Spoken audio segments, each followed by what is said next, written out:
واللي يتربي ولادو بالفشوش يربيه بالدلال.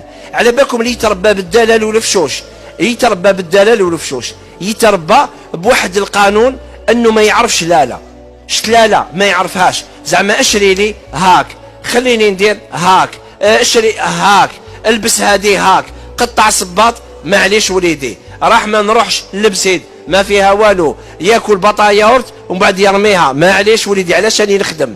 يتربى في القاموس تاع التربيه تاعو. انا نقول لكم هكذا خاص كاين واحد الحوايج صغار وبعد الانسان يخلصهم في الكبر، لانه اخطاء الطفوله ما تظهرش في الطفوله. شتو ولد صغير، شوفوا دوك زعما نعطوا مثال ولد صغير، زعما الدري صغير اللي راه معانا سهله. اسمح لي خويا فاتح، مثلا زعما خويا فاتح وليدي صغيور كاش نقدر نأدبه غير هكذا نقرص، يقول لي خلاص حبس، يقول لي ما تخرجش، نرجبد له بلي غلط.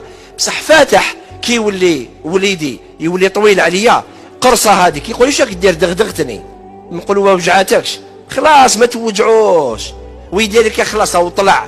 في الاخطاء تاع الطفوله ديالنا في بعض الاحيان نديروا في بالنا بلي زعما رانا ما راكش تربي، دير في بالك بلي انت دير واش راك حاب، بصح النتيجه حتشوفها 17 16 تلقى النتيجه.